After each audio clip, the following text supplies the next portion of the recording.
Assalamualaikum warahmatullahi wabarakatuh. Salam dan bahagia. Kali ini saya akan memaparkan konsep koneksi materi modul 1.1 berupa kesimpulan dan refleksi pendidikan nasional menurut pemikiran Ki Hajar Dewantara. Perkenalkan, nama saya Surya Hadi Putra, CGP Angkatan 9, Kota Padang, dengan fasilitator Ibu Eva Suzana dan pengajar praktek Ibu Nurmira.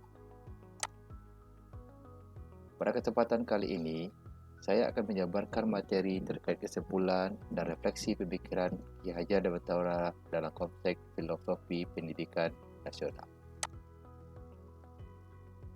Adapun kesimpulan yang saya dapatkan setelah mempelajari modul 1.1 adalah: pertama, pendidikan merupakan tempat persemaian benih-benih kebudayaan untuk mencapai kebudayaan yang diimpikan dan dicita-citakan, maka pendidikan adalah pondasi. Yang kedua, pendidikan harus senantiasa bergerak, tidak berhenti dan tidak boleh statis, maka pendidikan harus dinamis dan berubah, menjawab tantangan zaman, karena perubahan adalah hal yang kekal dan harus terjadi. Pembentukan budi pekerti karakter dalam setiap proses pembelajaran, baik di dalam kelas maupun di luar kelas, melalui hasil cipta, rasa, dan karsa. Pendidikan dan pengajaran merupakan dua hal yang berbeda, di mana pendidikan memberikan tuntunan ataupun bimbingan terhadap segala kekuatan kodrat yang dimiliki anak, agar mampu mencapai keselamatan dan kebahagiaan yang setinggi-tinggi, baik sebagai seorang manusia maupun sebagai anggota masyarakat, sesuai dengan pilihannya. Sedangkan pengajaran merupakan proses pendidikan yang dilakukan dalam memberi ilmu yang terdiri dari berbagai aspek yang bermanfaat untuk kecakapan hidup seorang anak secara lahir dan batin.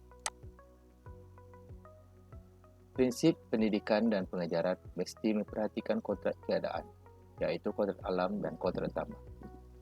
Pendidikan menghamba pada anak, sebagaimana prinsip yang telah dijabarkan atau disampaikan oleh Bapak Ki Hajar Dewantara, yaitu Ingarso Sung Tulodo, Imadio Mangunkarso Tutwuri Handayani. Karena seharusnya kita harus berpihak kepada anak dan berpusat kepada murid dalam konteks pembelajaran, sehingga seorang siswa mencapai kemerdekaan dalam belajar. Berikutnya kita masuk ke bagian refleksi pemikiran Ki Hajar Dewantara. Poin pertama, hal yang dipercaya tentang murid dan pembelajaran di kelas sebelum modul 1.1 saya pelajari. Di sini saya bagi ke dalam dua sudut pandang, yaitu dilihat dari sudut pandang guru dan sudut pandang siswa. Pertama, dalam sudut pandang guru, selama ini saya mendominasi pembelajaran di kelas. Saya mengasumsikan anak sebagai kertas kosong yang perlu diisi, dan terkadang saya mengabaikan keinginan dan rasa ingin tahu murid dalam proses pembelajaran. Yang kedua, saya hanya terfokus kepada pencapaian materi. Dalam proses pembelajaran lebih fokus pada hasil nilai kognitif dan mengabaikan aspek lain yang ada pada diri anak, seperti aspek kodrat murid dan aspek budi pekerti.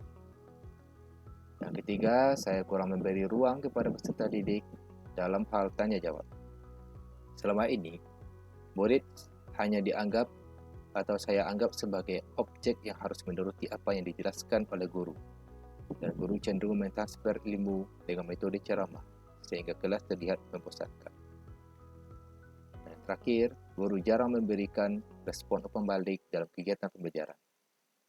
Di sini murid diumpamakan sebagai robot yang hanya mendengarkan dan mengerjakan tugas sesuai perintah yang diberikan, tanpa diberi kesempatan untuk melakukan dan menemukan secara langsung ilmu yang mereka pelajari.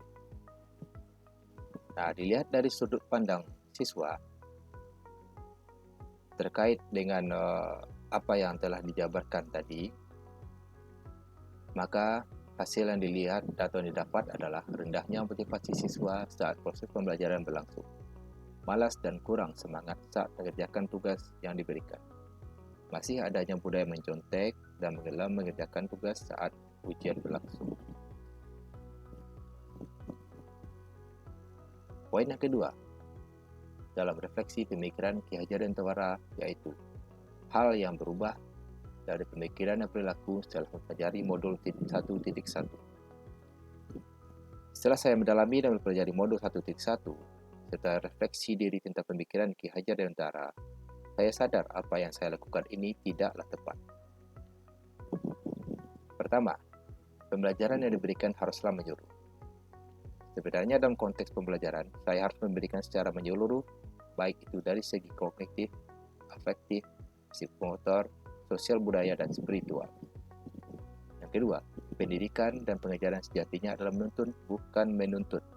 Kita sebagai pendidik hanya menuntun tumbuh dan atau hidupnya kekuatan kodrat yang ada pada diri anak, agar dapat memperbaiki laku hidup dan tumbuhnya kekuatan kodrat anak tersebut. Jadi, tuntunlah mereka agar terarah dan berkembang potensi kebaikannya. Ingarsu sung tulodo, ingmadia urungkarso, tutwuri handayani. Di depan memberi teladan, di tengah membangun ide dan gagasan, dan di belakang harus memberikan motivasi dan dorongan kepada murid. Menuntun anak mesti memperhatikan kodrat alam dan kodrat zaman. Sebagaimana seorang petani yang merawat tanaman, mulai dari memperhatikan benih, tanah, pupuk, pengairan, pencahayaan, perlakuan hingga menghasilkan panen yang berkualitas. Berikutnya, setiap anak memiliki kemampuan dan potensinya masing-masing. Ibarat kertas yang sudah ada coretannya, maka tugas kita sebagai tenaga pendidik adalah untuk menebalkan coretan yang bersifat positif dan mengaburkan coretan yang bersifat negatif agar tidak tumbuh dan berkembang.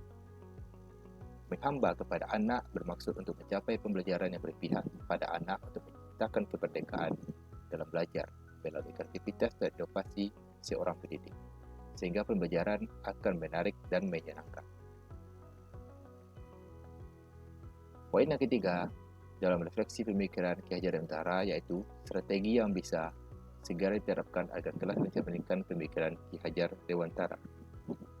Setelah saya mempelajari modul 1.1, banyak hal-hal baru dan menarik yang saya dapatkan, seperti memberikan pemahaman bahwa pendidik dan mengajar adalah menuntun siswa, bukan menuntutnya, apalagi sampai pada hal di luar kemampuan. Sebab ini saya merasa murid itu hanya mengikuti perintah yang sesuai dengan metode yang saya berikan, tanpa melihat dari sudut pandang yang berbeda, seperti kurang tanggapnya guru dalam melihat sikap dan potensi masing-masing murid. Yang kedua, pelajari karakter peserta didik, seperti kodrat alam dan kodrat zaman dalam setiap proses pendidikan dan pengajaran. Awalnya saya hanya menganggap anak itu kertas kosong yang perlu diisi dengan ilmu. Namun di sini saya belajar dan memahami bahwasanya anak itu ibarat kertas yang sudah ada coretannya, dan tugas kita sebagai tenaga pendidik adalah untuk menebalkan coretan yang bersifat positif dan mengaburkan coretan yang bersifat negatif, agar tidak tumbuh dan berkembang sesuai dengan kodratnya masing-masing. Merancang pembelajaran yang bersifat kepada murid. Merancang pembelajaran yang berpihak kepada murid melalui kreativitas dan metode inovatif dalam melaksanakan asesmen pembelajaran yang bervariasi.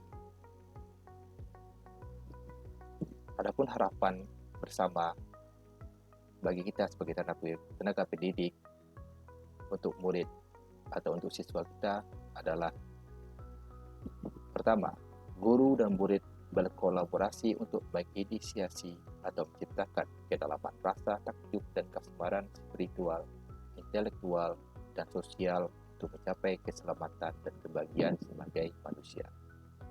Dikutip dari pengembang modul 1. Kedua, siswa dan guru merdeka belajar yang berkolaborasi bersama menggali dan mengembangkan potensi siswa dan mengakomodasi karakteristik masing-masing untuk mewujudkan student well-being yang diambil dari Dinas Pendidikan Karangasem, Bali. Baik, sekian penjabaran dari saya terkait konsep koneksi antar materi modul 1.1. Jika ada salah, saya mohon maaf yang sebesar-besarnya, karena kebenaran hanya bagi Allah Subhanahu wa Ta'ala. Salam guru penggerak. Tergerak, bergerak, dan menggerakkan.